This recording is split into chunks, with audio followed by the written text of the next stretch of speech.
please rise. Salute the flag, and Zach, will lead us in the pledge. I thought Neil was in a special spot.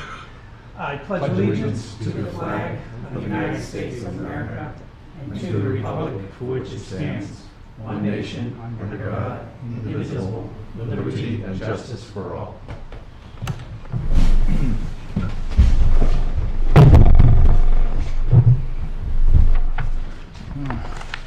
You got enough room? I got plenty of room. And now that Mary Ann's not here, I got even more. First order of business, we have 2 minutes to approve. The first is the July 26th regular meeting minutes. Motion to approve? Ted Second. moved. That was you, right? Yeah. Okay. Any discussion? Hearing none. All those in favor say aye. Aye. All those opposed, nay. Ayes have it. Second minutes are our non-public meeting minutes from July 26th. Is there a motion?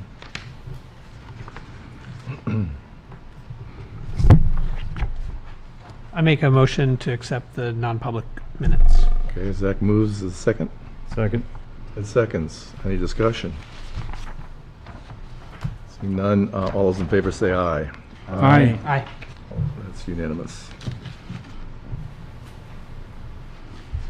All regular meeting minutes, or meeting minutes, all regular meetings will begin at 5 p.m. And the Select Board will meet on the following dates. We'll have a Monday, August 23rd, Monday, September 13th, and Monday, September 27th. And if a work session is needed, it will now be included with the regular meeting. All the above meetings will be held at the Plymouth Town Hall.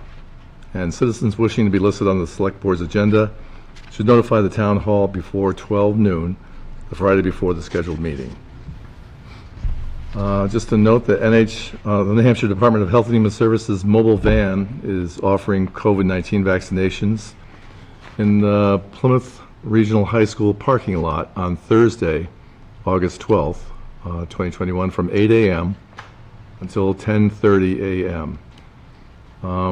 Is anyone familiar? There's no need to make an appointment. You just show up. Correct. And I think I saw it at the Common Man Inn yesterday. I think it was yesterday. They were out by the Frosty Scoops. So it's getting around.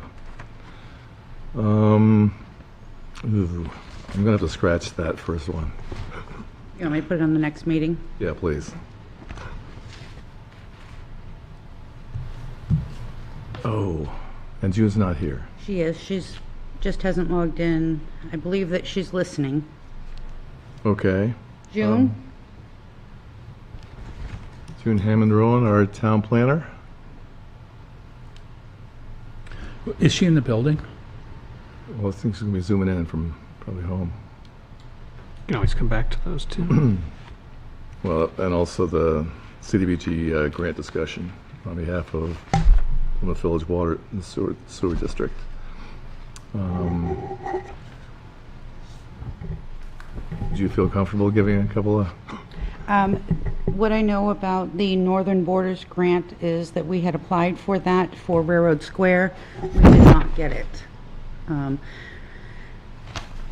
And we do have some funds coming in from the ARPA, ARPA funds, potentially if the board feels that that's where you'd like to see those funds be utilized for infrastructure, wastewater, etc. Potentially we could put that money towards that. We have $718,000 coming with no true allocation yet of what that money will be used for. But we have specific items that has to be used for. And the CDBG grant, there are grants out there that Plymouth Village Water and Sewer can apply for, could benefit from, I'm sorry, but the town would have to apply for those funds. So we'll be looking into that as well. And Plymouth Village Water and Sewer District is interested in applying, as far as I know, for that grant money. Very good.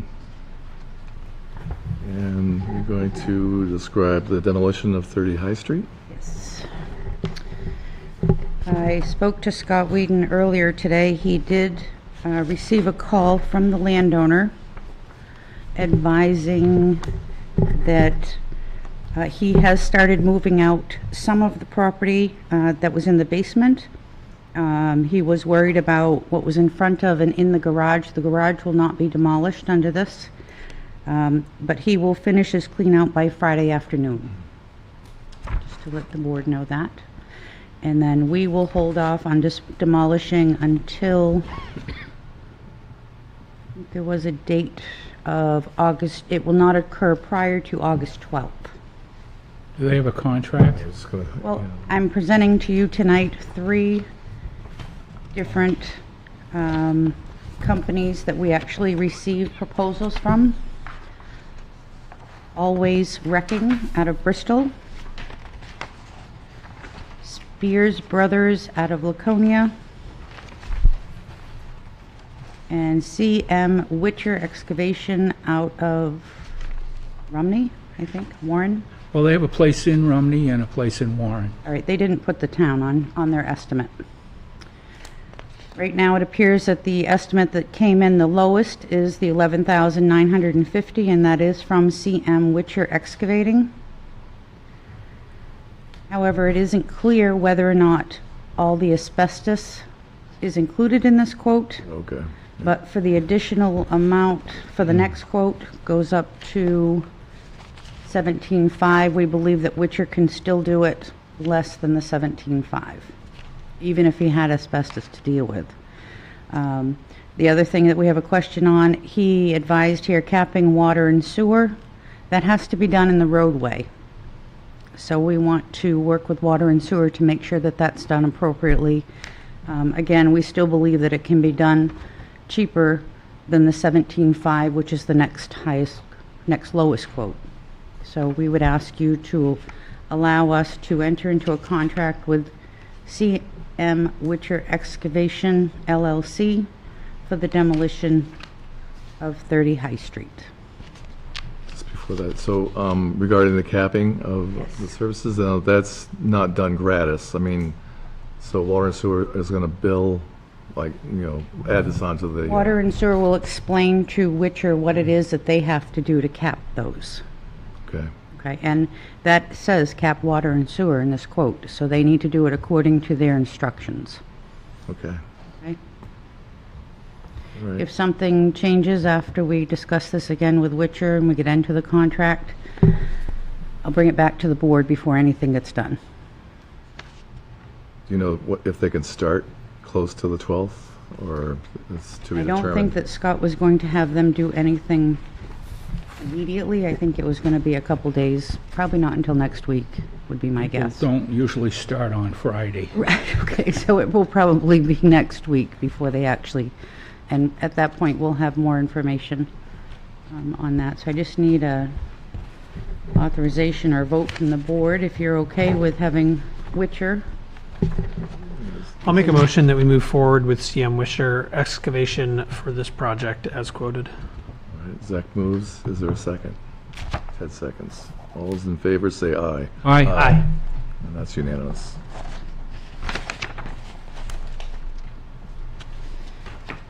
Thank you. Joe. KB Partners, Emerson Street preliminary and final design. How are you? Doing well, yourself? Good.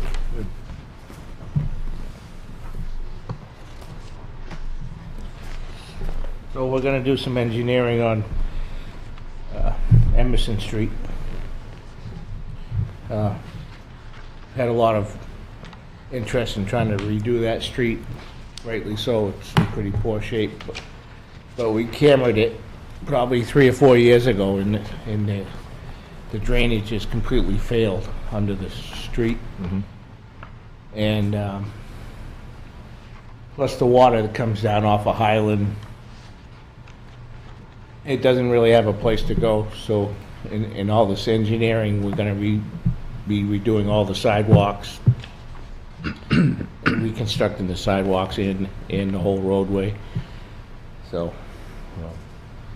this is just to get a price on what it was going to cost to do the drainage and then once I have all that, then hopefully we can put the money together for another year. But this will give me a price, what it's gonna cost to move forward with doing that street right. Wouldn't you think that this is kind of related to ARPA funds as well? Because it's, you're doing ultimately the correcting the drainage, the not wastewater, but there's, Stormwater. yeah, stormwater, but, is it also sewer and water too, or nothing? You're not touching that? I've mentioned to them what I'm doing there, and honestly, I don't remember what they told me, but they have a list of the stuff that they do. So, we find it very hard to connect on the same page at the same time, but I will certainly, what I'm doing here doesn't affect that scenario at the moment, so once I get, this money's already appropriated, I just need an approval. We appropriated this money at a town meeting, so I just want to move forward and get it done, and then I'll coordinate with water and sewer and let them know where I'm at with it, and then if we can get on the same page, that'd be great. As far as the ARPA funds, I'm not sure about engineering. I would have to check on that. Maybe so, but regardless, if the money's there, He does have the money in his budget. it's still just, I think we can eat up that 718,000 pretty quickly on a couple of projects. Maybe this little one might be rolled up too, but. So I have Pleasant Street's all engineered, and so I'm got a price to put together in my budget for that. So I mean, there's another place where you could look for that money. How much of Pleasant Street were you looking at?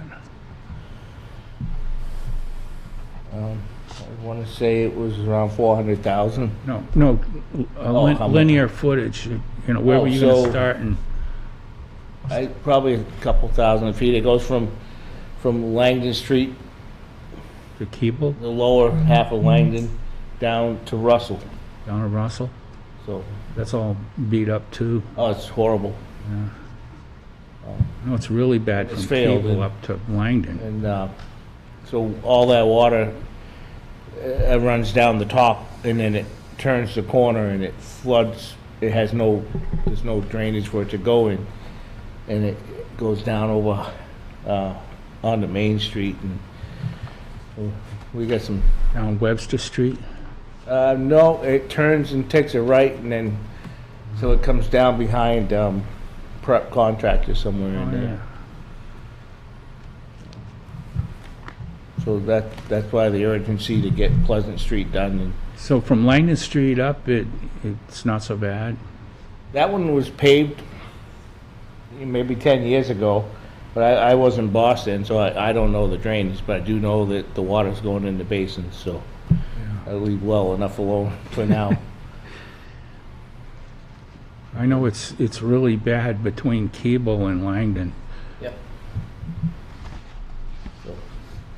But that's what I want to do on Emerson is get that engineered, and then rightly so, if it works out, we can get grant money and the timing to work with water and sewer. That's the next step. But I need to put together a price of what this project's worth, and so I can appropriate the money to put it out to bid at some point. Sure. All right. Is there a motion? Is there any concern? I know KV Partners is usually who we use for engineering. We don't have to get a competitive bid on this because they're a partner, or how does that work? We've been Well- using them as town engineers, and we don't actually have a contract with them for that, but that's who we have been using for all of our streets. So a couple of years ago, I had approached KV Partners, and the town had asked me to put together a collective list of my priorities, and so this is one of them. So each year when I decide, I've been slowly getting more and more money for engineering And so each year when I decide to pick a street, then I just update the prices that he gave me. And so I mean they're pretty accurate, and so if I was to get another price from somebody else, he's already done the footwork. Right. So it's just a matter of like a percentage. So if you did it 2 years ago, he'd put a percentage to up to what it's worth. And Yeah, that makes sense. We don't need a waiver on what is it that allows no, us? he already did the footwork on, and I have, like I said, I have a list of roads that he gave me prices to engineer, and so as I near getting ready to do them, then I just call him and say, hey, we need to update this. What is this road on his end? What's it worth? You know. So it's because we already did an engagement with him to do the Correct. estimations on the engineering for all the jobs. I mean, if you wanted to do another road that's not on that list, we certainly could get more pricing, but that would be up to you. And if you need me to do that, you need to let me know ahead of time. So, because other than that, this system's been working. Yeah, I was just trying to make sure we stayed on the right side of the competitive bid process. Yep. Okay. Is there a motion? I move that we authorize the expenditure of, what was it, $23,900 for engineering for Emerson Street. All right. Neil moves. Is there a second? Second. Zach seconds. Any further discussion? Seeing none, all those in favor say aye. Aye. All those opposed, nay. Ayes have it. And then the second note would be, I'm going PCR 105, that's the name of the company. I've used them before. Last time I used them, it was over 6,000 yards.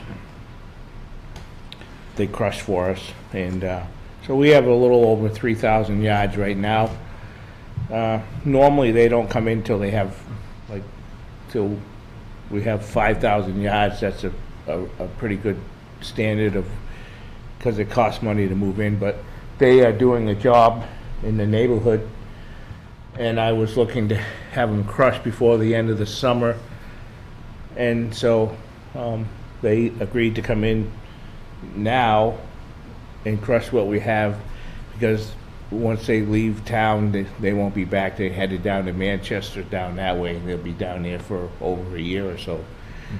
So, So what exactly is crushing asphalt material? so every time that we rip up a road, and like we have broken up asphalt or contaminated gravel that has big rocks or you know, small rocks, or if you pull your ditches and it's sandy but gravelly, we put it in a pile, and then so we have this guy come in and he process it, and you break it up and you turn it into, it looks like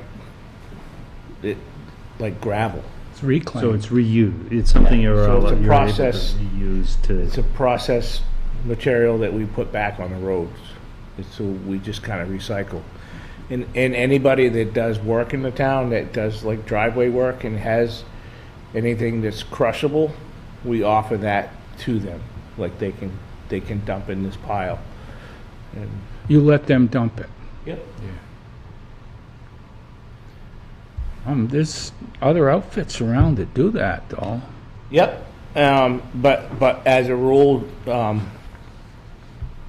normally the people don't come in until you have like 5,000 yards, because it takes, for the price that it costs you to set up, Yeah. and by the time you crush, but and there are I mean, reputable people. I've had 2 or 3 that I've dealt with in the past, and I've struggled with them. But this company, I'm very comfortable with them. They come in and they do exactly what they say, and they don't short me, and we seem to always have a good rapport, and it works out. So how long have you been using them? Off and on for probably 10 years.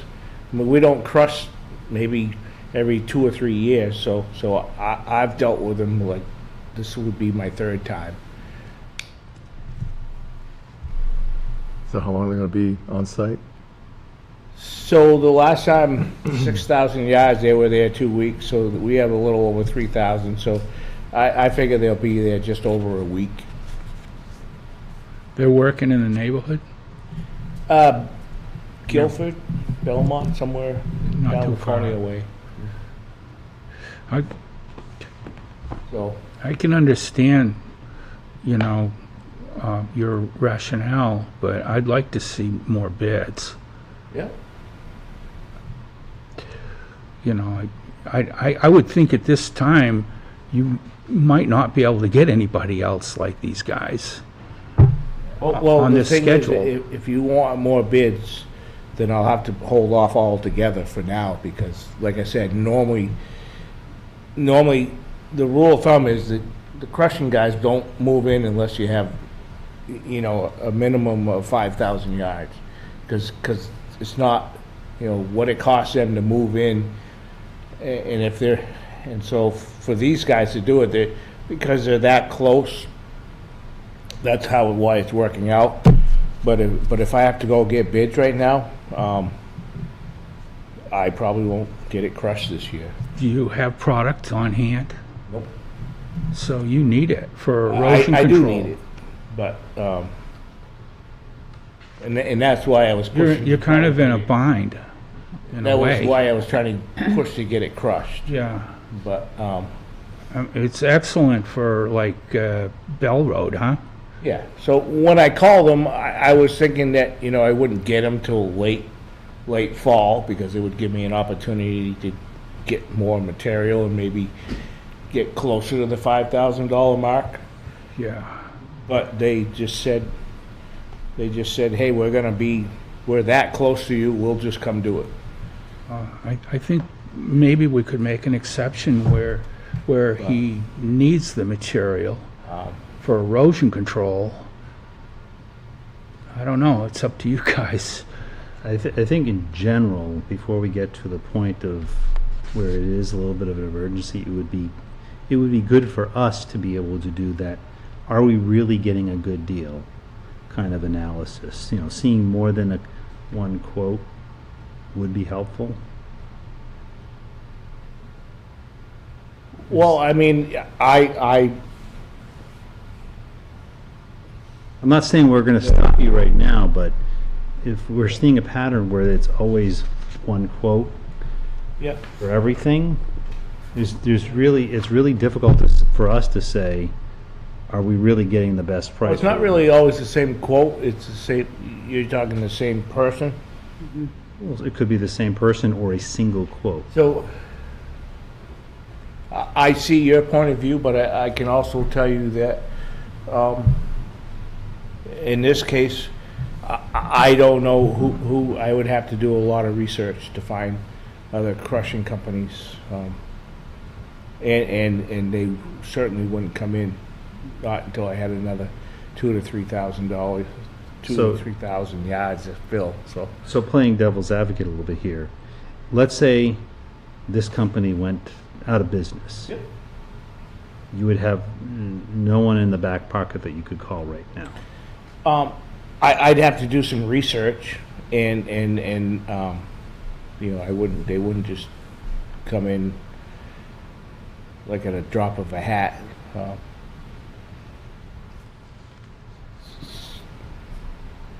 Who's the outfit that was could do our glass?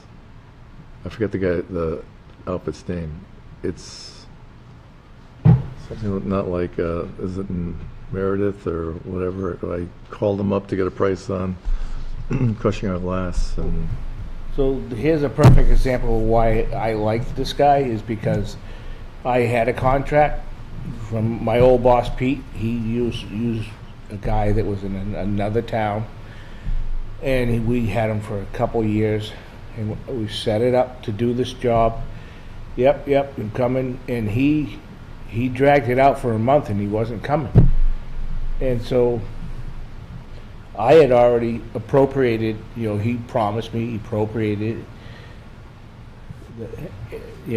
everything about it. And then finally I cornered him and he goes, yeah, well, my crushers broke down, and he goes, I don't know when I can get it fixed. So I just said, I go, why isn't that simple enough just to call me and tell me that? So I knew these people. We did business with them before, and he goes, yeah, we'll put you on the schedule. So we rescheduled it, and they came in right when they said they were gonna, and did the work, and they kind of, pulled us out of a jam by working with us. But Joe, if you had to buy gravel for the erosion control projects instead of using it from this crushed recycled process, do you know what the going price is for gravel? yeah, I mean, I'd say it's about, you're over $5 a yard to make it, and then you're probably $10 to $12 to buy it. So I mean, you're Yeah. So you're also, for any of those projects where you're going to use gravel, by using this recycled material, you're also saving some money there. well, and the other thing is, by having that stockpile, like if you have an emergency, you have your own stockpile, and you can go up to 3 years as like if you go to buy gravel, the price goes up every year. Right. So there's no loss in doing it this way. A lot of people don't care for the product because it doesn't look the same, It's the best. but it works well. And I don't mind recycling and having that option for the public. Yeah, for sure. And if we didn't have the site, then it would be different, because there are a lot of towns that don't do it because they don't have You don't have a the place to means. store the They don't have the 3,000 to means. 5,000 yards of. Where do we store it? Is it? It's behind his property. behind Hitchens. Oh, okay, down off near Dragonfly. And we've been there, we've been there since it opened doing this. And it's always worked out well. You can't even compare the cost of buying it from another company that produces it. You can't even compare the cost that you're saving. Right, so Your savings are, But any way you look I- at it. I will, after this is done, I'm probably gonna be another 3 or 4 years before this comes back up on the table. So I certainly will take the time to research and get some quotes. Yeah, I'm To not keep saying it- that anybody wants to stop you. It Right. just, it would be No, good for us to but understand. as a rule, I try to do that, but in this case, when he called me out of the blue, and I didn't even give it a second thought, because I was hoping to get somebody at the end of the season, but for him to come in now before winter and get this done, this is kind of a blessing for us. Most of the crushers are right out straight now. Yeah. They can't make enough stone. They're not gonna pull off a 3/4 stone, 1.5 inch stone. And if he went down to Manchester way and did his thing, I wouldn't get any of this crushed this year. It would be into the next budget. I think it's important that you have a stockpile that you can use, because we have roads in this town that are highly erosive, and this is a good product. Yeah. I think it's time to entertain a motion. What do you think? I move that we approve this request for $20,000 to, Yeah, it's up to, Yeah, up to. up to 20,000 for crushing asphalt reclaim. All right, Neil moves. Is there a second? Second. Ooh, tie. Second half. And I will put in my notes, you know, the next time when this comes around. We don't want to we'll- make your job hard for you. No. We want to help But you. no, but at the same time, it's very true. These companies, it's a very hard life for their equipment to do this stuff. So there are a lot of guys that just go out of business because they can't afford to keep up with that stuff, and then Yeah. so it's the next guy's game. So it isn't a bad thing to recheck and look around and. Well, crushing equipment's really expensive. Yeah. All right, any further discussion? Seeing none, all those in favor say aye. Aye. All those opposed, nay. Ayes have it. Might as well stay right there. Yeah, we got Okay. Beach Hill Road update. Steve is, Is he on Zoom or? So there he is. There he is. What's going on with? Okay, so Steve and I went on site to Beach Hill, look where to put the stop signs and the yield sign, and made some decisions. But for me, I have to get approval from the state for okay. whatever stop signs dump onto their right-of-ways. And I put 2 calls into the state, and I think the guy's on vacation, so I'm just I'm waiting to hear back from him. But everything that Steve and I talked about, it should still go into play. It's just a formality because it deals with the state too. Because our road dumps onto there, so if they're actually their stop signs. Oh, okay. That's weird.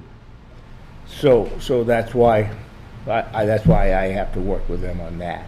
But the yield sign, once I get them in place, then we'll put the yield sign up. I just need to make sure where the signs go so that I'm not obstructing when I put the yield sign up.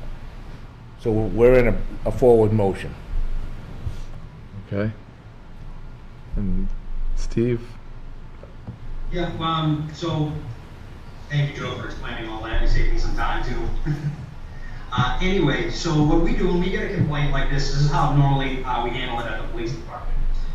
So I task my my officers to go there for a 2-week period to run specific radar patrols in the area, because the other complaint was there were speeders on the road. And what we've done 31 radar patrols since, since the 27th of last month and through today. But out of those 31 patrols, we've only it only resulted in 3 motor vehicle stops, 2 warnings, and 1 actual summons. Typically, what happens when I find the way we do this is so we can gather the data to see if it corroborates the person's complaints, because I need to know whether or not we are putting our resources into a place that needs it or not. And this obviously, the data speaks for itself in that what happens is somebody either is out walking and they have a vehicle that goes by and they're not putting this person down, but if, when a vehicle goes by at 30, 35 miles an hour, that's fast. And you don't realize, you're like, oh my God, the vehicle went by me at 50 miles an hour. We get that a lot. That's why I do it this way. And also, occasionally you get the one, where somebody does go by them at, 45, 50 miles an hour, and that turns into not the one person, but everybody that goes by here is going that speed. So that's why we do it that way. So, like I said, 31 patrols, it only resulted in 3 violations. So, I would have to say that our resources are going to be better served in another area rather than Beach Hill Road. I think we did our due diligence, and not that we'll end it completely, but we'll spot check it every now and then. But at this point, we've done it for 2 weeks, and like I said, the results kind of speak for themselves. All right. Thanks, Steve. I have a question. Sure. Have you noticed a pattern for certain times of day or certain days of the week? Well, that's what we ask people. We try and get as specific as we can. What's the worst times? You say they're speeding. What are the times? And most people are going to tell you is the morning commute and the evening commute. That's usually when it happens. So we try and give our focuses on those 2 times. But also we do it throughout the day, every single time. Just because they're seeing it and they're out at that time doesn't mean it's continuing to happen when they're back in their houses. So we try and do it at different times of the day. So our times range from from early morning, 5, 6 o'clock in the morning till 2, 3, 4 o'clock in the morning, and every hour in between that. All right. And, you brought up an interesting fact that, people perceive that a car might be speeding. I went down Morse Road recently, and, the sign saying something like, well, it's not 25, it's 30. Was it 30? I hope so. So there were signs saying like, please keep your speed down or something, just very nice little signs. And I was going 30 miles an hour down there, and there was 2 gentlemen out speaking, and I knew them both. And they didn't recognize me apparently, but they looked like they were waving. They weren't waving. They were basically telling me to slow down, and I was going like 30 miles an hour. So yeah, I think people do perceive, a car going by that's close to you is going pretty fast. But Yeah, they absolutely do. And I say to people, you want to see a car going fast, try going up on the interstate and handling an accident or a motor vehicle stop up there. Like, cars are going by you at 70 plus miles an hour, and that's fast because literally you feel the air displacement and the wind. You have to brace yourself when cars go by you because it literally pushes you around. all right, well, I guess, continue to probably do research in the signage and, seeing how, we should handle that. And then, Right, as soon as I hear from them, we'll get the signs in, and I am gonna work with the state. We're gonna start a process of trying to change that intersection, but I'm not gonna I'll let, it's gonna be a ways out before I can get all that coordinated, but for now, we'll do the sign. We just recently had some difficulty contacting them as well, and I don't know if it's summertime and most of them are on vacation or what, but Right. because we wanted to put some poles out so we could mount those radar signs that we have on Highland Street out there on Route 25 as well, and it took us a significant amount of time to get the approval to be able to do that. Yep. I don't know what you're gonna do with that utility pole. Right in yeah, the I know. middle. Well, you have to go right or left of It's it. right in the middle. Well, it'll be a collective decision between co-op and town and the state.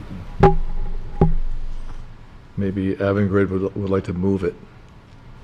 It's their pole, right? Well, I guess it's like, Well, who owns that pole? when you stand there and you sight the poles in, and they go right straight in a line, and they cross over the state road onto the next town road. And that's not a normal pole either, that's one of the No. giant No, I know. poles. Yeah, they So, need it for the windmills. It's more like we're gonna have, our road's gonna be set For one more in side. line with the street that goes across there. Yeah, Oh, yeah. and the Cooksville. So we might have like a intersection that actually works better when we're done. Yeah.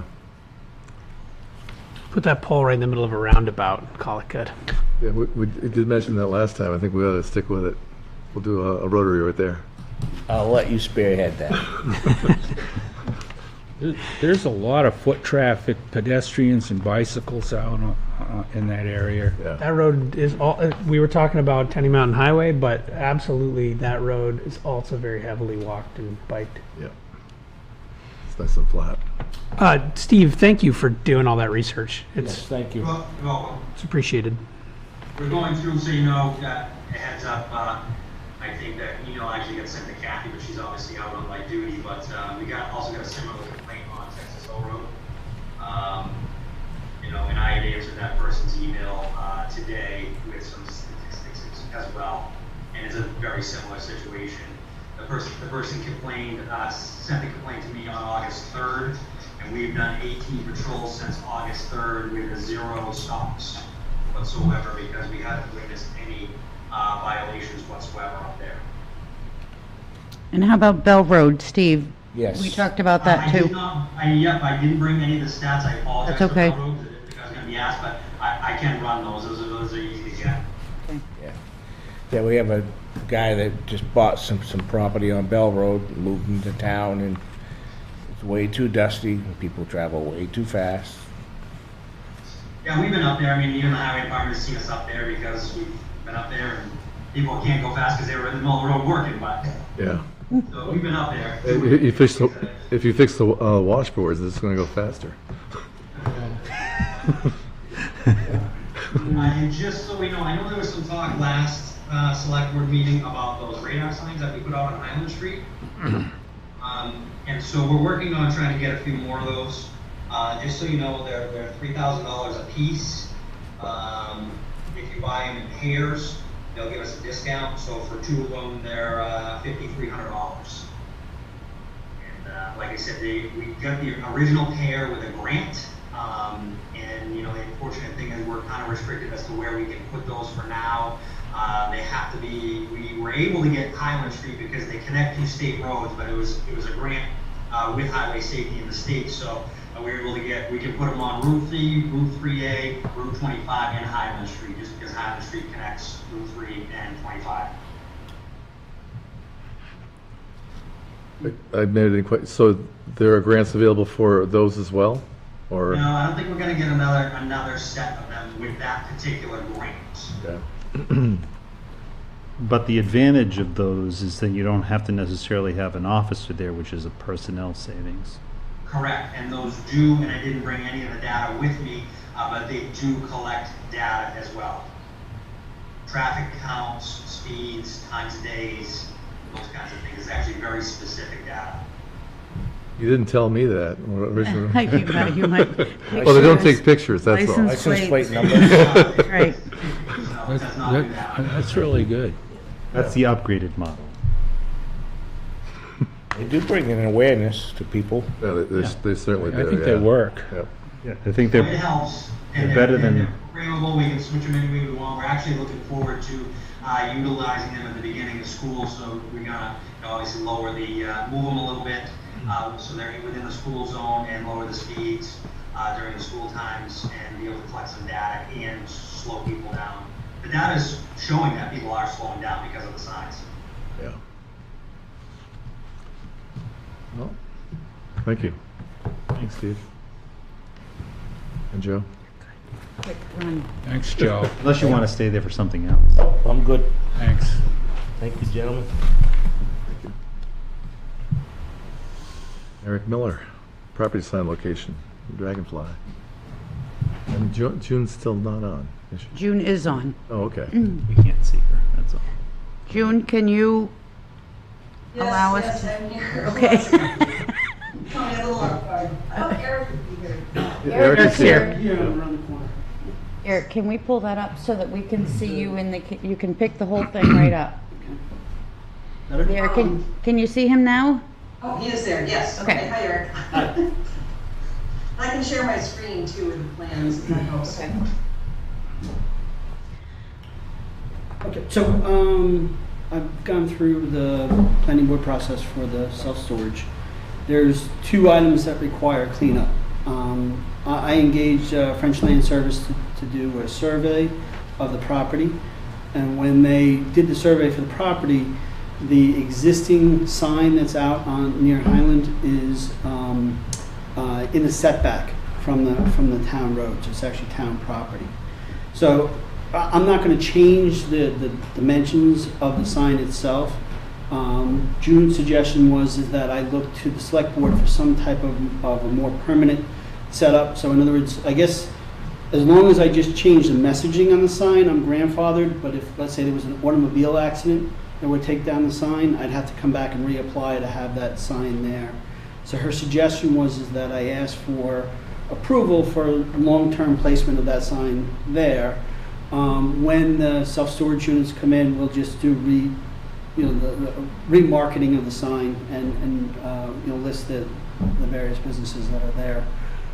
The second issue is that The way we divided the property, we took as much land as we possibly could on Highland for the back lot. So there's actually 2 lots that have frontage on Highland, but our intent is to use the right-of-way that is on the existing, where the warehouse is, and share that for the self-storage unit as well as for the warehouse itself. And I guess there's a provision for, like, I guess it's aimed towards like Class 6 roads, that you want to make sure that the road or the right-of-way is appropriate for what traffic is being sent over that particular section of the right-of-way. So it's really 2 things I'm asking for. One is that we take the grandfathered sort of situation in relationship to the sign, and I look for some type of permanent understanding that, you know, should there be a car accident and that sign gets knocked down, I'm able to put it back up. I'm not intending to illuminate the sign in any way. It's not a primary marketing means for the business, but it is sort of a necessary, you know, element to the plan. And then the second element being, you know, that I get formal permission for that right away to be used for both the back lot, which would be where the self-storage unit is, and for the warehouse itself. So, did I cover that correctly, June? Yes, I believe you did. I guess the only other explanation is around the road right-of-way issue. So we need to get formal documentation from Eric for the moving of the right-of-way, having a formal some sort of document registered at the Registry of Deeds, because the select board, it's my understanding, had previously approved moving what was the deeded right-of-way on the original plan for this property. And what had happened was Highway has been using sort of a different area. So basically the idea is moving on paper the description of the easement to where the current path roadway to the town's property out back is.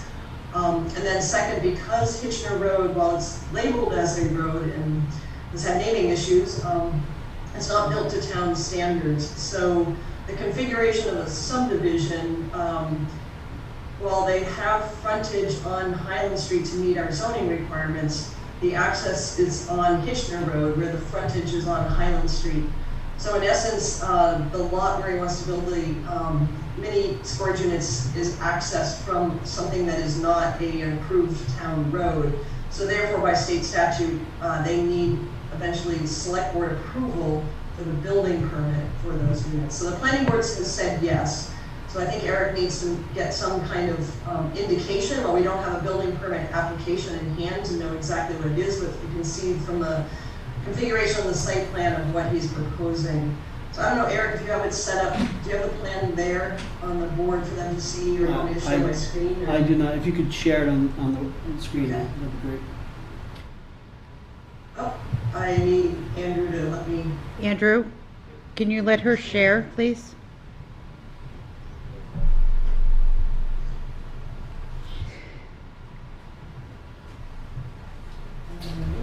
One second.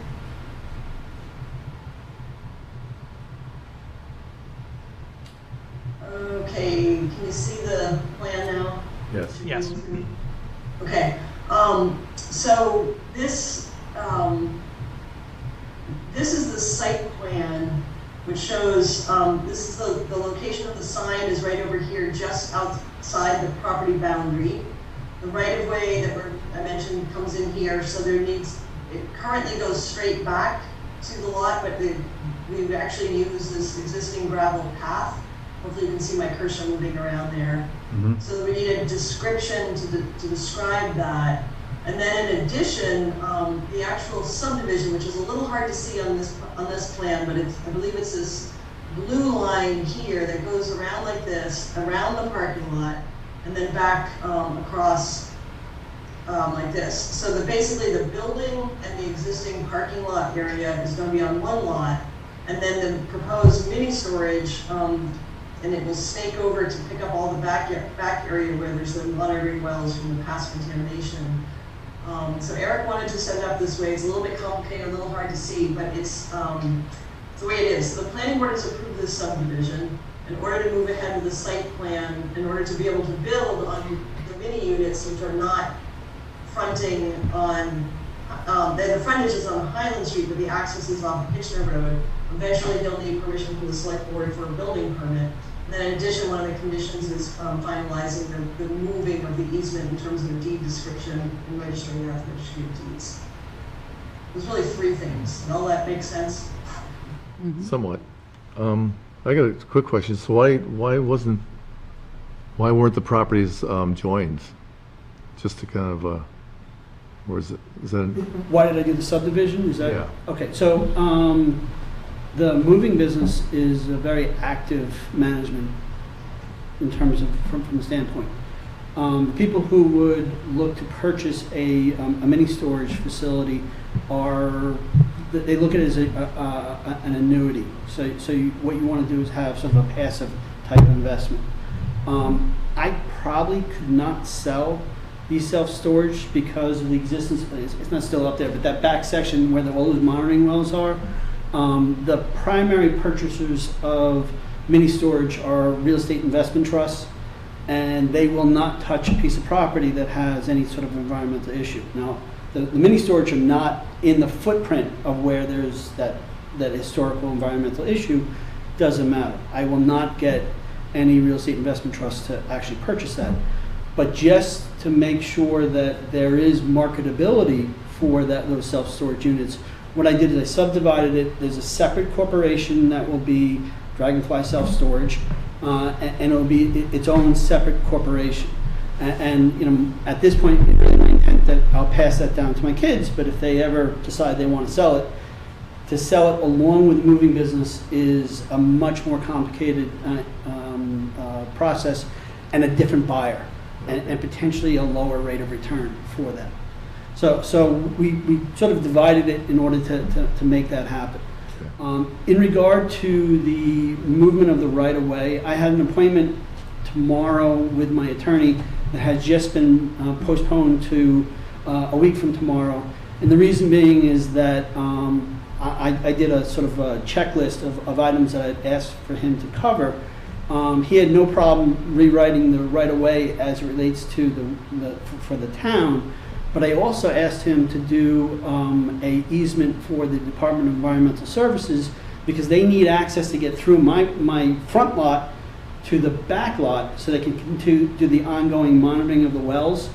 And he said, well, I've got to talk to them. So I gave the contact information from the New Hampshire DES. He said, listen, let me get to them, make sure that whatever I write up meets with their approval, and then I'll have, and I believe he'll be handing me drafts because I in the process, I promised June and I believe the planning board that I would let the town attorney, whoever needs to, look at the wording for the easement before we actually file it, just in case there's something that comes up in that aspect. So that piece of it is underway. It's just not resolved as of now. Okay. All right. I got a question about the sign. So I know you can't really play with it too much because of the slope and such, but I mean, theoretically, you can move it like 5 or 10 feet in, or is that an issue? If I moved it back, what I'd have to do is ask the town to trim back the trees that are on there, because there's no way it'd be seen if it was 5 foot back. As it is, it's not really all that visible. If you were to put it in a scale of what's important in terms of marketing, it's probably in the bottom half in terms of what's important as to, you know, the internet and Google and all that is my primary means of getting that out. But when someone's coming in and looking for it, they want visual confirmation that they're at the right place. That's really what it's for. It's not like I'm not going to have someone who's going to slam on the brakes, bang U-turn, come back. It's just not the way it works. So, June, aren't you in charge of like signage as far as, I'm not trying to like throw this at you, but, and also for the fact that you're agreeing that there's no illumination and it's not going to be used necessarily for advertising, it's just identifying that this is the place. So my suggestion to the planning board was, I mean, Eric, there's an existing sign there. He wants to change the text to reflect, eventually reflect the new business operations there. During the site plan, we discovered that the sign isn't actually on the property, so the planning board has the ability to approve things on his property, but not on the town's property. So I really think that really tonight, the best thing is to ask the select board to kind of give a nod to Eric to say, yes, you agree to leave the sign as is and have an agreement of some type that perhaps his attorney can draft and reviewed by our attorney that says basically you can change the text of the sign, reflect and maintain it, but no new illumination, and something that says about liability if it was to be hit by a car or something, that there would be the town's not liable because it actually does sit within the right of way. Some sort of an agreement. But if you guys give that, kind of nod to go ahead with that, then I think it allows Eric to work on that. We can have our attorney review it and then come back with the agreement for you to actually, approve. We don't have that in hand yet. It's just wanting to make you aware of it to go through those next steps. I mean, similarly with the easement, he's going to do that, and then also getting a building permit. So we, he's been very, good in communicating and timelines for these next steps. But these were some of the sort of conditions that the planning board said that he needs to work on, as well as others. And it looks like, we're in touch about when his construction schedule is going to be. We'll be having construction inspection at the time when the site work's done, that kind of thing. So it's more just, do you accept allowing him to maintain the sign there, and you want him to remove it now that I don't think we ever knew it was in the town's right of way for Highland Street. Right. Sort of Honestly, that setback's pretty far. It's not like that sign's like right up against the road, right? It's just it's a funny spot. There is a really steep slope there, so if he was to move it onto his property, and then we have a sign limitation of 16 feet, so basically, because of the drop-off, the sign would probably be knee-high or so, unless you got variance to have it raised higher, that kind of thing. And does the town really want that? It might have to be taller and bigger, or can we leave it where it is, given the configuration of the road, and it's a long-standing sign that's been there. So I also have a quick question as far as the fact that it's, Hitchner Road. Is there have you contemplated the need to change the name again? Because we changed the spelling of Hitchner.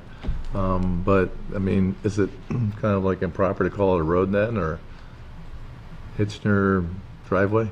Hitchner. Well, I think they have Hitchner to Way? have it because there's more than one thing on it. There's some kind of rule for 911. Well, it's the only thing that's 911 is Highland Street. No, but in terms of calling it a road. Well, you can't, but we can't identify it as a road with 911, even if it's more than one thing on there, because it's not a road.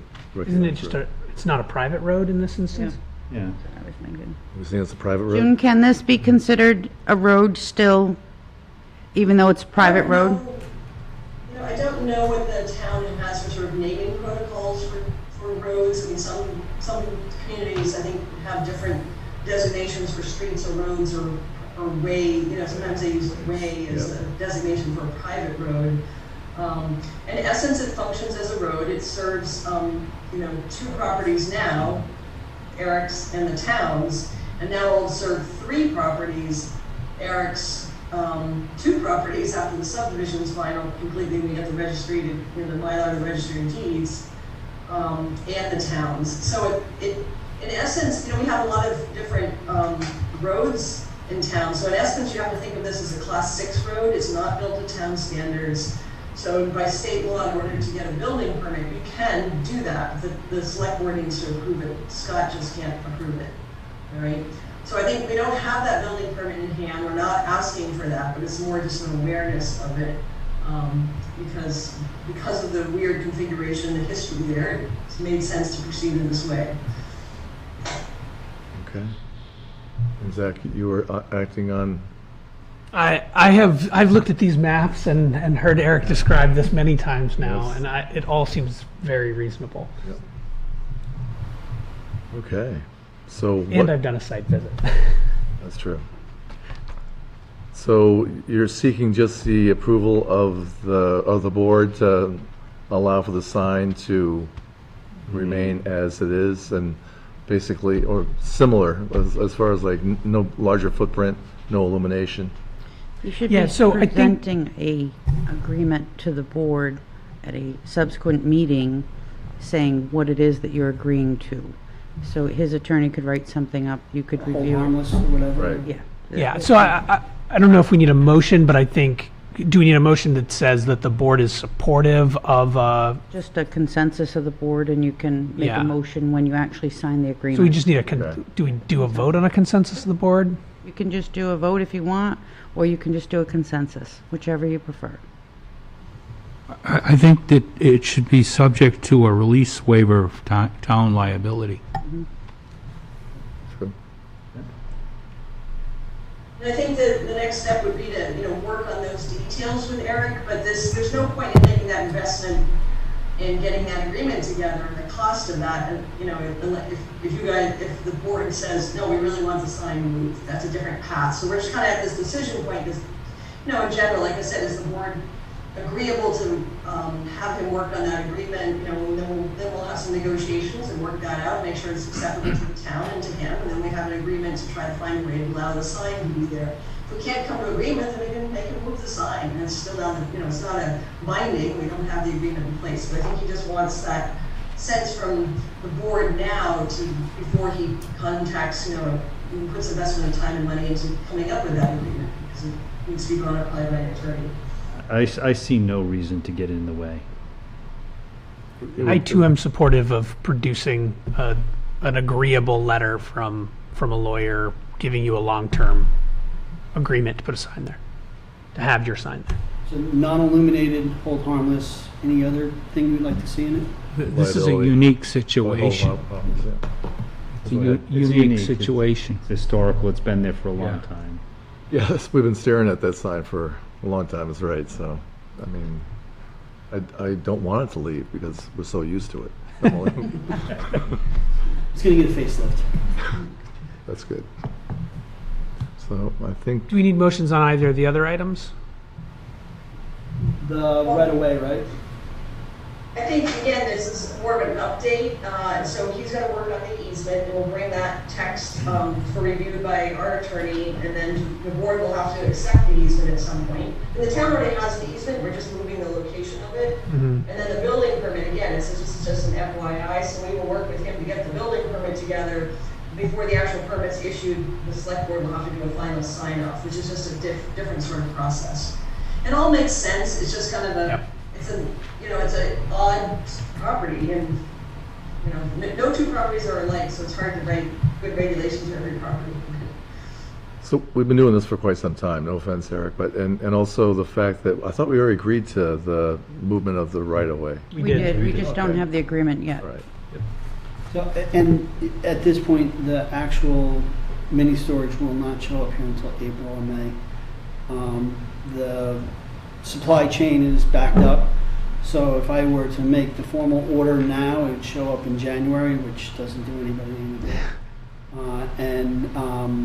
The initial contractor on the site work is now suggesting that they would be pouring cement. Once the ground has frozen, I won't do that. There's no reason to. So that may push the building permit into, January, February of next year to be prepared for as soon as the spring comes, and then they will do the site work and the cement pour and put the actual mini storage in. Because it's not the year. I'm running into one roadblock after another, and I can't get the self-storage units here in a timely manner. Okay. That's too bad. But- Yeah. All right. Anything else, June, or that's pretty much it? That's all, so I will continue to work with Eric and be back in touch, I guess. Okay. Sounds great. So thank you. Appreciate Thank your you time. for Thanks, Eric. your persistence. You want this back where it was? And, Nope, you can leave it right there just in case. Hey. Good night. Good night. Zach Terrell. So my name is next to probably the silliest item on the agenda this evening, which is the controversy over the town hall bathroom. I don't have a lot to say about this. Apparently, the town hall bathroom in the main floor is still closed to the public, and this. That has been changed after discussion with Kathy and also with Scott. It is now reopened, so there really isn't an issue. Even better. It's taken care of. I would ask that if employees had any issues, that I appreciate you letting us know that they were contacting you, so I appreciate that. So we've taken care of the bathroom. I could not be happier about that outcome. Thanks, Zach. I Did a have a great job. question. Good job. I have a question about the lock on the bathroom door. Has anybody ever, like, locked it so you can't get in? We have a key, Neil, if you lock yourself in there or if you get No, locked out. there's something about that lock on that door. You have to unlock it before you go out. Right, because you can close the door and it is locked, right? Is that your point? Well, yeah. Yeah. With In no one other words, there. they have a key to We have a- unlock it if they need If to. you scream and holler loud Have enough, you been- Neil will hear you, but Call 911. no, I just haven't. wondered if you had problems with that. No. No? No, we've no, no. Apparently only you, Neil. It's a hypothetical. And Grace Garvey is Yep. on, I believe. Okay. Grace, are you here? She was. I hear something. Yeah, I you're hear someone something, too. but I can barely hear something. Grace, is that you? Grace, You we have to can't turn your hear volume you. up or You're something. very quiet. Well, a little better, but you're getting there. Max it out. That's about as fast as I can do. I can speak very loudly. You're get, Well, actually, it's getting better. It was increasing as you were talking. Okay, thanks. So on July 12th, Bob, Standard Power came to the select board to describe a program that has gone through some lawmaking in the state called Community Power. And do you need me to explain what that's all about again, or should we just jump to what's going on at this moment? I think just go ahead and Jump. go. Jump. You know, go further. Yeah. So, Anne had sent me an email the next day after that meeting because I guess the select board had thought maybe that I could be a point person given my interest in energy at the town level. And so I got in touch with Bob, and then I participated in a roundtable discussion about really what community power is and how it can benefit residents and small business owners. It's not really for municipal benefit, but it's really for town residents and businesses. And it's kind of like an aggregate where you can have some buying power, basically. So I spoke with Bob after I went to this training, and his thought was that Standard Power could do some initial vetting at the town level and get residents sort of to the table to understand what community power is all about, and see if we could get a team of people to walk the conversation forward to a warrant article this fall to consider community power as an option in Plymouth, and possibly, coordinating with other towns if other towns are interested also, like in the Pennington Valley area or in Grafton itself. So I thought it was a good idea that we could go to step two. Step two has actually already happened in the town. This gentleman named Henry Hearden came to our town back in 2020. Actually, it was the fall of 2019 to describe community power, but if Bob was able to put together a forum, it could refresh people's memory about community power and see if folks are interested in like I said, taking it to the next level, and that would be to get a warrant article on, for next town meeting next year in 2022. So I think that's what's going to happen. I don't know if I need select board approval or Bob needs select board approval. In order to do a vetting process, it would just really be setting up an informational session for the townspeople. Because that's a question. Yeah, you don't need our approval. You can go forward with a petition warrant article. You get like I shouldn't need approval for a town forum or an information session either, right? Yeah, no, you don't need that. Yeah, so I'm just reporting in really. The other thing Ann had asked, or Ann was relaying from the select board on their July 12th meeting, was to see if I could reconvene the Plymouth Energy Commission, and I'm trying. I have one willing person, but I'm still working on getting a 5-person forum. So if anyone on the select board has any ideas of folks that might be interested, please send them my way. Just okay, we'll do that. Also push it on our site, the select board site on Facebook and your Facebook. You must be able to coerce 5 people, I would think, I hope. I'm trying. We'll see what we. Yeah, I continue to reach out to people, and I reach out to folks on an individual basis. Because people have suggested other parties to me, but we'll just see where that goes. And the old board commission members are, just not intrigued anymore. Yeah, I think they've moved on to bigger and. Well, let me rephrase. I think they've moved on to the point where they don't have perhaps enough time to give to the Energy Commission. Okay. I also wanted to update the select board on the solar PV discussion, but I think I should probably just get on another agenda. I think we've got handouts for that, but that's okay.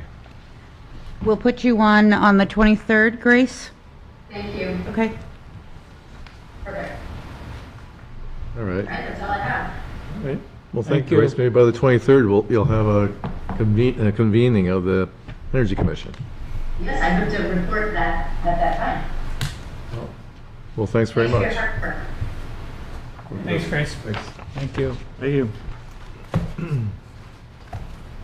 Anna Bear, 34 Route 25 property tax dispute. So I just wanted to bring to your attention that we have received a letter from the owners of 34 Route 25 in Plymouth, which is Baker Valley Floors. What they're indicating to us is that they had mailed out the payment for their property taxes at the same date that they actually cut the check, which was June 21st. However, when you look at the postmark, it says it was not mailed until July 21st. In order for the town to accept the payment without penalty of interest, we use postmark, and that comes from the RSA that says that we have to use postmark. So if if they had sent it to us and it was dated and postmarked June 21st when the checks went out, then we would have had to use that date. Doesn't matter when we got the check. What they're asking you for is to waive the interest amount at this $12.37. $12.37. I make a motion that we waive the interest amount of $12.37. I second. Any discussion? Yeah, actually, by RSA, I don't know if we can waive it.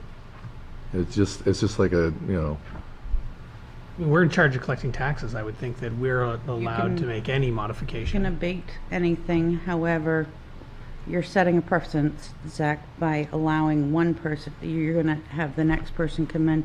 What about the one, the individuals who had their taxes mailed, say if it was due July 1st and it didn't get mailed until July 2nd and they come in, you're gonna waive theirs as well? I think that this is an extenuating circumstance. There has to have been some sort of error in the mail. I mean, the check's dated 1 month and then it's postmarked a later month. Did it get stuck in the mailbox? Did it fall behind I don't know. It just seems such an extreme case that the check is dated a month earlier. I don't know. It seems so strange to me.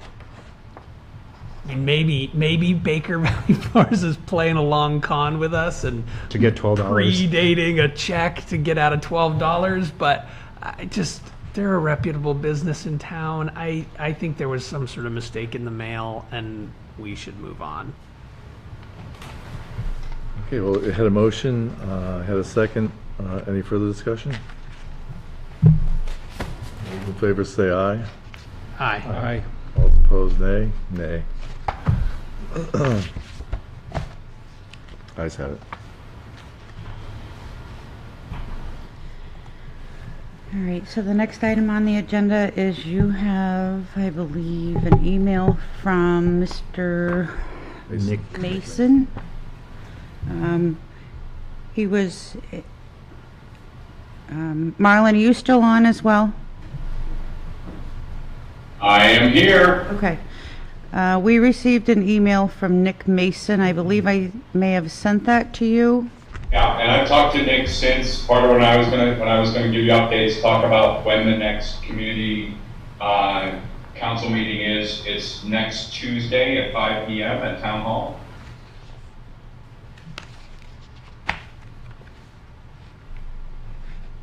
So I believe that his concern was just that he wanted the public to be involved and know what's going on and just wanted to be updated. Yep. So I just wanted to make sure the board knew that we had received that concern and, you know, we're dealing with the college and I appreciate you reaching out to Nick. Yeah, I talked to Nick actually today. Okay. So I guess next point too is that, you know, like select board meetings we advertise, you know, but I guess the CCC is only because of collaboration with the university and. Well, I would request, Bill, that, so we've agreed that we ought to go back to doing these monthly. Okay. And I think we agreed on the third Tuesday of the month. And I think in the past, when we've had it like that, it's been put on the town calendar on the website, which I think would be great. Yeah, that would be great, actually, if it could be put in our calendar and stuff, so. So if you could, Marlon, if you could just make sure that you send that information to Andrew and we'll have him put that on the calendar. And it'll be on our website and if you could put it on the Facebook page. If people need to know Yes, as well. 17th, 5 p.m. Posted on the website. In addition, then it will go to Friday. Facebook. Oh, it does, Friday's the okay. I didn't know. 13th. I do. So I think that we I'm took not care gonna of be his out of bed. concerns. I think so too. Okay. Thanks, Marilyn. Thank you, Nick. And Nick. Nick's not online and wanting to speak to it or anything, is he? I don't know. All right. So therefore,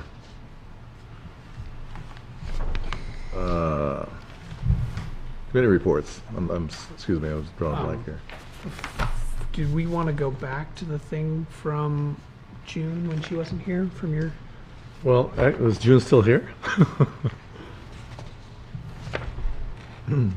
She is. June, can you log? Okay. So, June, do you want to offer any more about the Northern Borders grant that, you know, was turned down, also the CDBG grant discussion? Ann kind of punted and did a good job, but you might be able to expand. Yeah, I guess, you know, I let you know that we did not get the Northern Border Regional Commission grant that we applied for back in May. So that's a little disappointing, but I guess the competition, as expected, was high. You know, one of the main pieces of that proposal, which I believe I don't know if you've seen the full application, but you know, was addressing some pretty severe stormwater issues in the Railroad Square area. There's certainly some right-of-way issues down there too, but I believe that the American Rescue Plan funds, you know, could be used to do the work that we were proposing there. it might be a good sort of add-on to the EDA kind of stormwater project for Main Street, because it's all related in that area, from Russell Street down through South Main to Railroad Square area. And the EDA grant will not cover the Railroad Square area. It's just too, it's beyond the scope of it. So I guess, you know, we still are trying to sort out the American Rescue Plan funds, and I'll continue to work with Ann and Joe. I think it's a matter of the town deciding what the priorities are for spending it. So I just want to make you aware of it. And then a few days ago, I had a meeting with Don Jutton from Plymouth Village Water and Sewer and a CDBG consultant, because we were looking to see what kinds of grant funds are out there. The consultant is very optimistic that, you know, first of all, Plymouth should be applying every year for money and should have been applying every year for some public facilities funding. We could get up to 500,000. She's an expert at this. So my suggestion is, again, that we work with Water and Sewer and Highway to kind of determine priorities and needs and best uses for how we apply for those funds. So we could apply for up to 500,000 from July 1 through June 30th. I think that is the year. She needs to double check on it, not the calendar year. We can also apply for some planning grants in addition. So I guess I just wanted to report that we're working on that, and I can come back at some point once we have a better sense of sort of, here's what we want to apply for. There's also a few pieces that the town, the select board need to formally adopt, as we are like a housing and community development plan, an anti-displacement plan. So those are things that we want to get kind of updated. I mean, we've had all these things before from years back when we had some CDBG funds, but they've lapsed, so they have to be done every 3 years, I believe. So I'm going to work on that, get those kind of in place. You have to have a public hearing and all that kind of stuff. So again, it's more of an update, but we're working on it. And I think one of the main things is for the town to decide what we should apply for or what we should apply for on behalf of Water and Sewer. They would end up being a sub-recipient to the town. But there's the public facility criteria are really, water and sewer needs, you know, are probably the best use of those funds in many ways. So if we're doing Highland Street with DOT funds, it might be advantageous to the town to let, or Russell Street, say with the EDA money, to apply with Water and Sewer for CDBG money. So while Russell Street's opened up, they can do Water and Sewer. We can do the storm drainage, just like we're doing on Main Street, where they've got their funding and ours. So it's all a big complicated puzzle, but I can't quite figure out how to put it on a spreadsheet or something to show you. But I guess the main thing is I'm going to continue to talk to Don about what we can do, and then we'll come back with a more specific sort of approach to things. But again, it's hard to know where the priorities are right now for the town, because there's many, and trying to figure out the best use of these things. But I think adding on to what we're doing already is a good approach. Thank you very much, June. I hope you're having fun doing all this stuff. Yeah. Perfect. I like the smile. Any questions on that? Or? All right. Thank you very much. Okey-doke. Committee reports. You want to talk about Perlac? No, go ahead. If you want. Well, you know, Perlac covers all the way from Lincoln to Franklin, but I thought I'd mention that we had a meeting on July 27th. That was the day after our last board meeting, and of interest to Plymouth, Mike Ahern has an approval with 46 conditions to build a riverbank stabilization on his land on the Pemigewasset River, and he owns the Glove Hollow Christmas Tree Farm, and we're all watching to see how that works out. You know, we're hoping for the best, I guess. Then Ambrose Brothers, who purchased Jeff Hiltz's pit, which is on the town line, partly in Plymouth, partly in Bridgewater, across from the biomass plant. They've got an application for alteration of terrain for 2.2 million square feet of material that they want to blast and excavate. So they have a lot of ledge and a lot of gravel, and so they're in the that's a major impact, and they're in the process of working on an application to expand that gravel operation. It's kind of behind Whippoorwill Hill Mobile Home Park, and they did put in a new well so that the mobile home park has reliable water now, and it's on their land.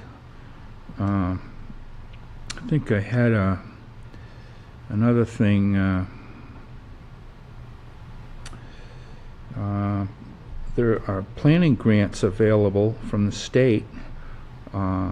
DES, Tracy Sales is the contact, and we're working on a new corridor management plan update.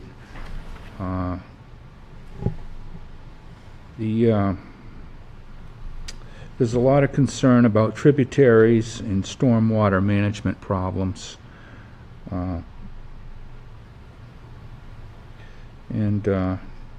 I guess that's, as far as Plymouth goes, that covers what we discussed. Just an addendum too. Recently we got an email from Fran Taylor, who was concerned about the the excavation and actually the taking of trees for Ambrose Brothers project. And I know June was trying to assemble all the materials from the past applications, and they approached the town because we were in a butter for this particular one too. But I think they have been careful. It's a lot of material, but I think that's they're covering their bases. So anyway, thanks, Neil. They're a well-managed operation.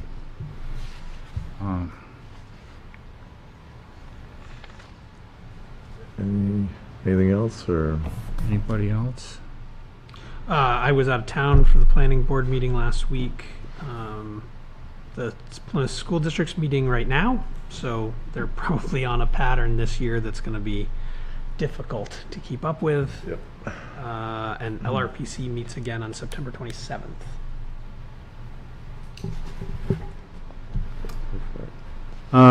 Advisory Budget Committee met last week on the 2nd at 4 p.m. and we discussed the new forms budget process and expectations with representatives from all the major departments in the town. It's well attended. Very good. Lots of questions. They were answered, I hope. I went to another meeting. It's not on this list. Is it pertinent? Well, I think it's of interest to people in Plymouth. I went to a meeting on August 5th that was sponsored by Katie, and it was very well attended. It pertained to prevention, treatment, and recovery of substance abuse problems. And the lead speaker was John Delina. He's the head of the U.S. Drug Enforcement Administration for New England. And he gave us a lot of new information, which is really concerning, and about these fake pills that contain fentanyl and methamphetamine that are extremely difficult to tell that they're fake, and the candies that are these multinational drug operations are definitely in high gear. when it comes to promoting their product. And people just aren't aware of this. Also, we heard from Dr. Andrew C. Bell, who's a medical doctor in Plymouth, about emotional and social stability and self-worth, substance use disorder, and mental health. They talked about mobile crisis units and the Doorway Recovery Program. Lakes Region General Hospital and Franklin Hospital are now part of Concord Hospital, but they have an open door. If you just go there, they don't ask you any questions. They just try to help you. So if people that are struggling with drug addiction or alcohol addiction, they can just walk in and they don't have to worry about a thing. So I just thought it would be good to bring it up. Thanks, Neil. I'm glad you went to that meeting. I would have liked to have gone, but we were out of town, so, but Katie, You can't go Katie to was like, everything. no, you can't. Try to. I don't. Those sessions that Katie puts on are often, very informative, really well done. They're such a great organization to have in this town. Right. Oh, it's extremely important. All right. Personnel. So in front of you, you have a resignation from Kelsey Bowden, who is the after-school program coordinator, recreation assistant. And this resignation is effective, or was effective, yesterday, August 8th. Just looking for you to read and accept this resignation. Okay. So, it was written to Larry Gibson. Please accept this letter of resignation for my position as after-school program coordinator, recreational assistant, effective August 8th. I want to express my sincere gratitude to the town of Plymouth and to the recreation department for the past 7 years of employment. I was always undecided between a career in education and recreation. Having left education to seek out my recreation interests, I have now come to realize that education is where I belong to make the greatest impact on children that I feel I am meant to have in my career. I've enjoyed my time with the department and can only hope that I had lasting impressions on children and families within the Plymouth community and beyond. Thank you for your support through the years and for understanding my decision. I offer my best wishes in the continued success of the department. Sincerely, Kelsey Bowden. And thank you, Kelsey. Personally, a huge loss to our rec department. Kelsey, both my children have had her for the past 7 years, and she was adored by the children there. So big win for the education system, though. Kelsey's wonderful. Yeah, the Parks and Rec is getting decimated with Larry leaving at the end of December. And Actually, they are coming into the board for a meeting on the 23rd. okay. Great. For a proposal that they have created.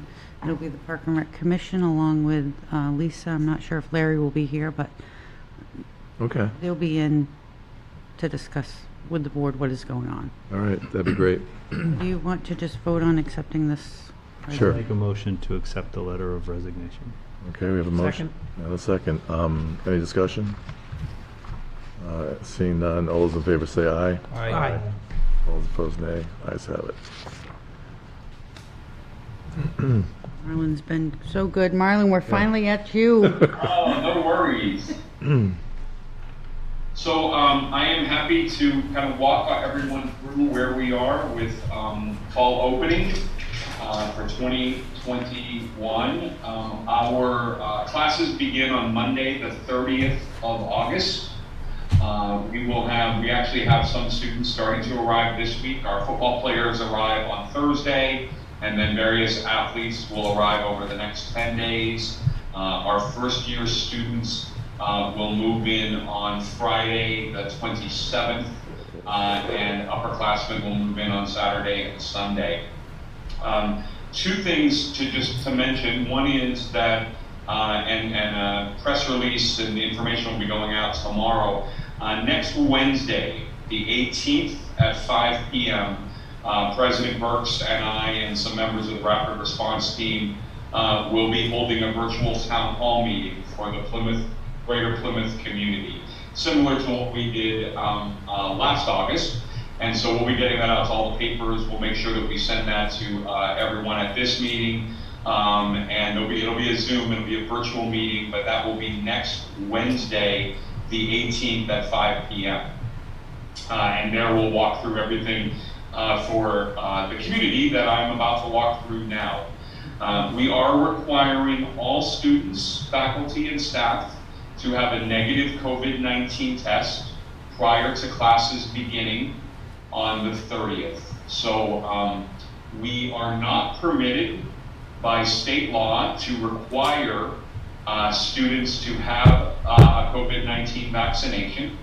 We are strongly encouraging it and doing all that we can to encourage our students to get vaccinated. I can report that we began about 2 weeks ago. Students had the option of letting us know if they were vaccinated and sending us their proof of vaccination. We started that about a week ago.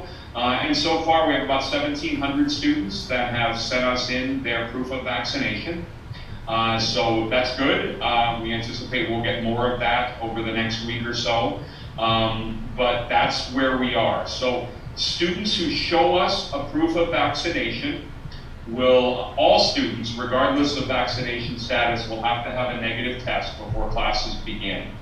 Students who do not show us a proof of COVID-19 vaccination will have to take 2 tests. One will be a home test before they ever arrive in Plymouth. If that test is negative, then they can come to Plymouth to move into the dorms or begin classes, but they have to take another test, a PCR test, upon arrival before classes begin. Students who show us proof of vaccination will not need to do a test before arrival. They will do a test when they get here. And then we will be testing students who do not show us a proof of vaccination will be tested weekly throughout the semester. Students who do provide a proof of vaccination will be tested every 2 weeks throughout the semester. We will also do full campus PCR testing should that be necessary if we begin to see any kind of a surge in positive cases. We will be conducting rapid testing throughout the semester, symptomatic testing, same as we did last year, and we have actually upped our ability to do both of those things so that students, faculty, and staff will have the opportunity to have rapid testing and symptomatic testing 7 days a week as needed should that arise. We are holding our own vaccination clinic on the first day of classes from 9 until 6 p.m. The state will be on campus offering all 3 vaccines to any faculty, staff, or students, and I believe that will be open to anyone in the community that would want to walk in for that. So as we finalize all of those details, we'll make sure that we share that with you all as well. We will be doing quarantine and isolation as we did last year. The big difference is going to be we're going to be doing that on campus. We are not utilizing any outside space for that. We have set aside Belknap Residence Hall as our quarantine isolation space for the semester. So students who test positive or come in contact with a positive case and they are not vaccinated. So it's important to note that the quarantine and isolation guidelines have changed. So right now, the CDC in the state of New Hampshire, if you are fully vaccinated and you come in close contact with a positive case, you do not have to isolate or quarantine. You take a test 2 days later to see if you're tested positive. If you're not vaccinated, then you would need to quarantine. So we anticipate, depending on the number of students that are fully vaccinated and tell us that our quarantine space will not be nearly as widespread as it was last year, which required anyone who came in contact with a positive case to quarantine. We will be doing contact tracing. We have our same team in place that did that. So again, as the semester starts, that will all be in place as well. As of today, we do not have a mask mandate on campus, indoors or out. However, all offices and faculty can require masks in their offices for anyone that's coming in or working there, and faculty will be able to require masks in their classroom as they desire, and let students know that. We will be revisiting the mask situation early next week, and UNH just did reinstate their mask mandate inside. We have not done that yet based on the rate of transmission in the town and this part of Grafton County, but that could well change. So we are following closely what's happening with the Delta variant and positive cases throughout the states. We have our weekly call.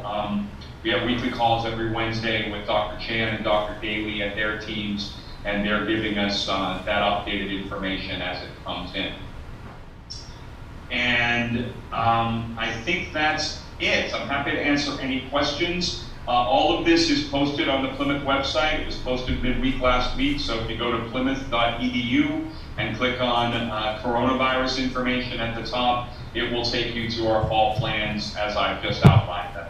We will update those as the need arises, depending on how things are happening, both with how many students are showing us proof of vaccination. Starting next week, we will be posting our weekly testing results. We've done minimal testing over the summer because if you were vaccinated, you didn't have to be tested.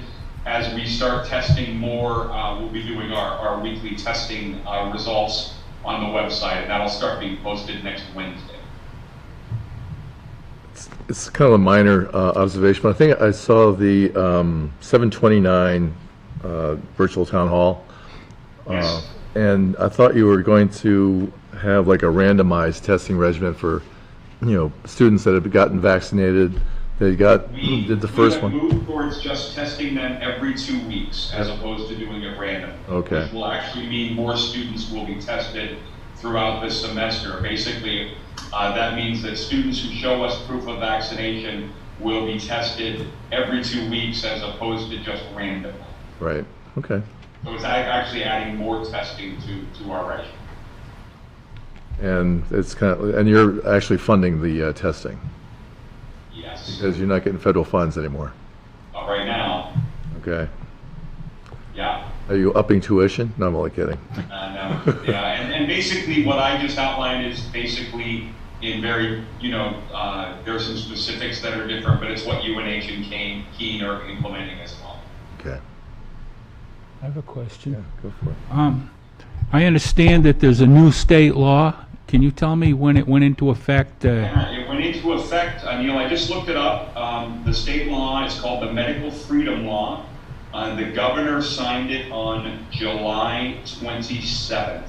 And here's what it says.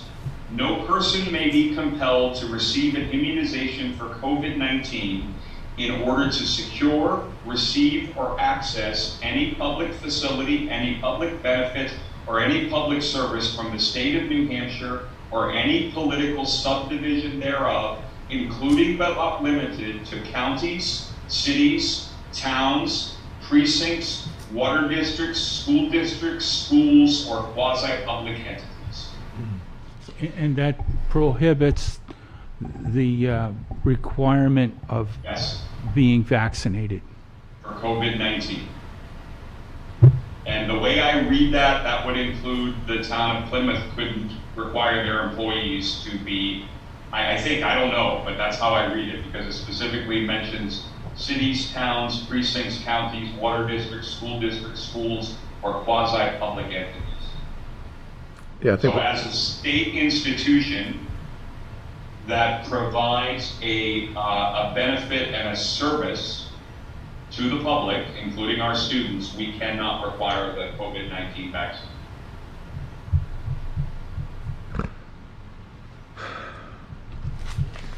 Okay. Obviously, private schools, Dartmouth, other schools in New Hampshire that are private are requiring it, but we are not permitted to. Thank you. You're welcome. Thanks, Mel. I think. Not COVID related, but how are your enrollment numbers look like for the fall? Our enrollment numbers are looking good. We're down a little bit in first-year students. I think we have an incoming class of right around 1,100. Last year we were right around, I'm sorry, I think we're at about 1,070.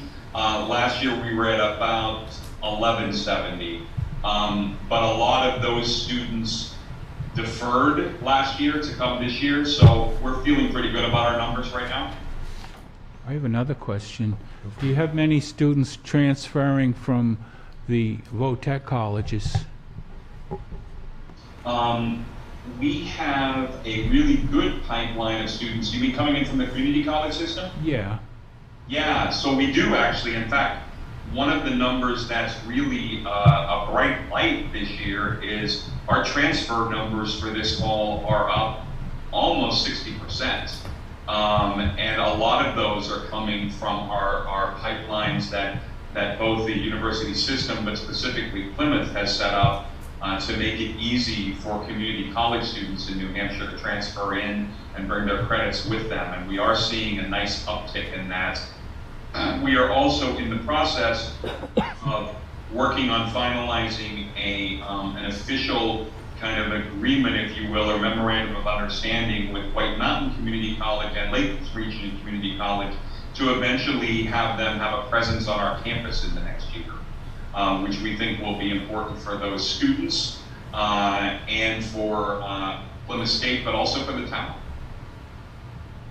It's great news. We're committed to that. Community college system is really an important part, obviously, of the higher education system in the state, and we are working hard to take down any barriers that might exist for those students who want to transfer and bring their credits with them and earn a 4-year degree here. Thanks. Could we entertain a question from the public? Frank? Yes. My question is, Plymouth citizens wishing to visit Plymouth State University campus, will they need a test? No. So our campus is open. Some campus buildings, excuse me, will remain closed to the public probably until mid-September, Frank, as we kind of make sure that all of our testing is done. But right now, the hub is open. The campus itself is open. We hope to be able to open up the library. We're planning for music theater and dance performances to happen in the Silver Center. And now some of those places, depending on decisions that are made, may require masks, but right now there's no requirement for anyone to be tested or vaccinated or anything to get into our facilities or on our campus. Thank you. I have another question. Okay, go for it. It's my understanding that only seniors are allowed to live off campus. No. Is that correct? Oh, yeah. No, that hasn't been the case in about 3 years. Well, You have to have a certain number of credit hours and you have to be at least 21, but we have a lot of juniors who meet those criteria and live off campus. Okay, thanks. And Marlon, just you referenced the fact that you're going to entertain community events at Silver as well. Yes. And I was quite concerned that I heard that ETC is not probably going to be at Silver this year, or it's going to be at the... I believe that's true. I don't know all the details. I believe that this year, because of the way our semester is running now, and we start earlier in January, I believe ECT is going to use some of our facilities for rehearsals, and then the actual performances, I believe, will be at the Flying Monkey, but I haven't seen all of the details of that yet. As a previous performer in ETC and a real appreciative person of Trish's ability to put on great shows and involve the community, I'm really hoping that next year maybe the scheduling issues might be worked out with music and theater. I doubt that would happen, Bill, because the scheduling issues are from the system, not from Plymouth State. They set our calendar, and I don't believe they're going to change their calendar for that.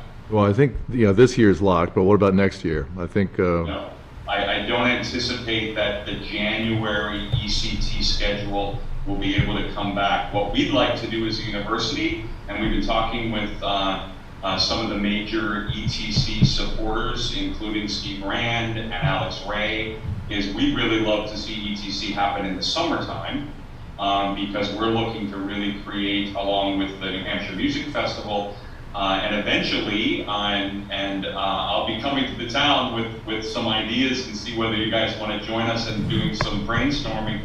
We'd like to see the month of July be the arts time in the town of Plymouth, and that's where we'd love to see ETC happen. Well, we might have a disagreement there, but that's okay. We'll work it out. Yeah, I will say summer in terms of getting the level of participation with people traveling and, you know, families being other places. I understand what you're saying about the system office scheduling, but I think that moving it from the kind of that post-holiday window in the winter, you know, it was kind of a beacon to the community of something great happening around that time of year.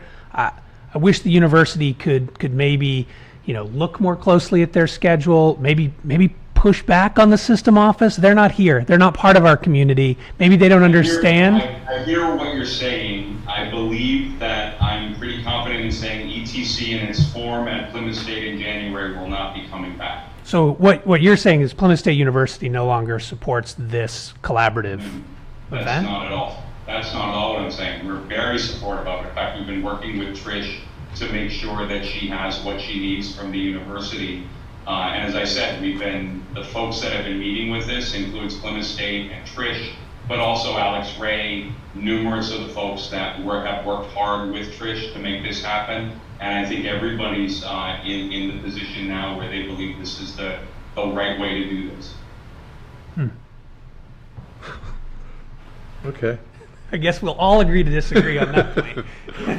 Thank you very much. No. Yeah, and there will be, they're finalizing everything now with the schedule, and I know there will be press going out in the next couple of weeks detailing what the new ETC schedule will be. And I haven't been involved in the actual discussions with that, but I know that the last meeting, I was not at it, but that included Trish, folks from our music theater and dance department, Alex Ray, Steve Rand, Tim O'Keefe, I believe. So there were a lot of folks who have been very involved since the beginning with ETC that are putting together a schedule that I think will work really well for the community. Well, to be determined, but thank you very much, Marlon. Yeah, and again, I will make sure everybody gets the information on the town hall next Wednesday, and then I am happy to join you all anytime to give updates. I mean, and my thinking is that maybe we should get on the calendar that I'll come monthly whenever you guys think so, just to give updates as they happen, and then obviously if there's any issues, I'm happy to address them at any time. All right. Very good. That'd be great. Thanks, Marlon. Thanks, everybody. Yep. We'll see ya. So Bye-bye. Bye. What? I have one update on Scott Whedon's, so don't skip over that. Okay. Emergency management update. Oh, gotcha. So Scott just wanted to make sure that everyone, in case you had questions, the active cases in Plymouth right now are 1 to 4. New cases in the last 14 days, 1 to 4. Cumulative cases, 908. And vaccinations in Plymouth, 44.4%. And we have asked Dr. Ebner to be here on 8/23 to give an update on the COVID in our community. So Okay. just let the board know that. Sure. Thank you. 2021 project update. Okay. So this list is just in hopes to clarify the list that we talked about at the last meeting. Just if you had something else to add to it, we can do that. I'm looking at the last two items without bullets, the Farver land and the Tenny Mountain Conservation Easement. That's on there twice, so we'll take that off. Yeah, that was going to be my question. Thank you. And then the ARFA funds, maybe we're saying that wrong, but Oh, ARPA? yeah, we just need to have a public hearing at some point to discuss how we're going to spend those funds. So we're kind of waiting for the money to come in, really get something narrowed down that says Plymouth is getting $718,000. Do we know what the timing is on that? Some towns have already gotten it. Okay. So it's we just put imminent. we put our application in last week. It was due by the 18th, so I mean, I'm sure that there's a lot of people right now pushing to get their applications in. So, anything else on this list that you'd like to add? Is somebody going to come forward from, highway or planning or someone to recommend what to do with those 718? Is that okay? Yep, there's several different projects. Several projects. Again, we have to stay within the scope of what they said that we can spend the money on. But yes, we're all kind of brainstorming right now to think where we could, you want to find the best project that you can find, but pennies from heaven, I think somebody has called this, but it's a one-time gift as far as we know. Yeah, and that conference call, it was, who said it was a once in a generation? Yeah, right. No time like the present. Yeah. Unfortunately, it's not like a gift of like taxes Right. or just revenue, but it's going to be good that we can do, some good projects to not have to expend more revenue. All right. Any further discussion on it, or? Give me the pennies. I have a quick question that's unrelated to anything on the agenda. In our box this week was the list of tax-exempt properties. Yep. Yeah. How come PSU's not on that list? I don't know, but I'd have to ask the question, and I didn't see the list, so I don't know what you're talking. It might be actually it's in in that here. folder right now. I don't know, we'll have to ask. I didn't know if there was, something about being state-owned or something they don't. Were all the town properties on there too? I mean, no, the town properties aren't either. It's How about the county ones? Maybe it's stuff that's not owned state or by- county owned. That's not. Well, it's state, state owns property, the county doesn't, like the armory and that kind I of stuff. can ask. I'll have an answer for you, Zach. not- Linda would probably. Is that who- No, Carol. Oh, Carol. Okay.